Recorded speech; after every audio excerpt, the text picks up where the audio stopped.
Alright, good morning guys! Sa video tutorial na to, ituturo natin kung paano mare-recover yung mga deactivated Facebook account ninyo. Okay, sa ngayon, madalas mangyari yan kasi siguro may mga tao na gusto tayong i-report or maybe meron tayong mga hindi nasunod sa patakaran ng ating Facebook. Okay, yung mga policies ng Facebook.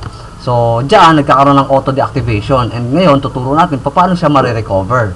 Okay? So, hindi tayo naka-block kundi deactivated talaga automatically. So, okay. Kagaya nitong isa kong Facebook account, yung aking backup na Swaronald. Kung mapapansin nyo ngayon, not available siya. Okay? So, dahil nga deactivated siya. At ngayon, papakita ko na sa inyo, ilalagin ko siya at i-recover natin. Meron lang hinihingi na konting informations at hinihingan tayo ng valid ID para ma-verify ng Facebook kung talagang atin yung account. Okay, so here we go. Yan, maglalagin ako dito sa aking account. And then, password. Okay, so login. And, yun. So, kung mapapansin nyo, nakasulat dito is account disabled. Okay, disabled siya, hindi siya black.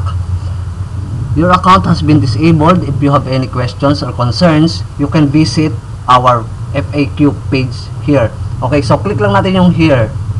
Clickable siya. And then, next page. Why was my account disabled? Okay, dito sa baba, learn more. For more information about our policies, please review the Facebook community standard. So, pwede natin i-review to or else, if you think your account was disabled by mistake, please let us know. So, ipalam lang natin sa kanila, sa Facebook. So, susundan natin yung kanilang hinihinging requirements. Do you have valid government issued photo? Yes. Okay. So, dun sa ID na isasend mo sa kanila, isusulat mo dito kung ano yung naka-appear na name. Para ma-confirm nila na sa'yo talaga yung account. And then, importante yung email address na ginamit mo na nakalink doon sa Facebook mo. Okay? At gmail.com. Okay.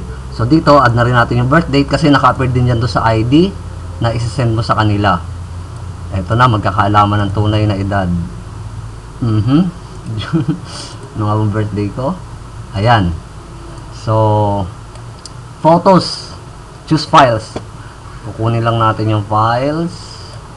Kung saan nakasave. And new folder. SSS ID. Okay. So, SSS ID ang aking sinend. And then, click mo lang yung agreement. I understand. I won't get help with my account if I haven't uploaded a valid ID. So, antay lang natin ma-upload. Okay, so far medyo namamasyal yung ating internet connection kaya matagal siya mag-upload. Anyway, so ito lang yung mga information, no? Step by step. Click mo lang yung yes. And then, kung ano yung naka-appear sa iyong ID na i-send, tsaka yung email na connected dito sa iyong Facebook, and then yung birthday. So, yun, na-attach na siya. And then, click mo lang yung send. Once ma-send, okay, merong pop-up message from Facebook. Thanks for contacting Facebook. You should receive an email response shortly. So, pwede mong open yung email na nilagay mo doon. And then, merong response ng Facebook. O kaya, magantay tayo ng 12 to 24 hours. And then, check ulit natin ilagin yung ating account using the same login info natin. Okay, yung password and username. So, yun lang. At magandang umaga ulit sa inyong lahat. Sana makatulong itong aking video tutorial. At baka mangyari din sa inyo na ma-deactivate ang inyong account. So, good luck!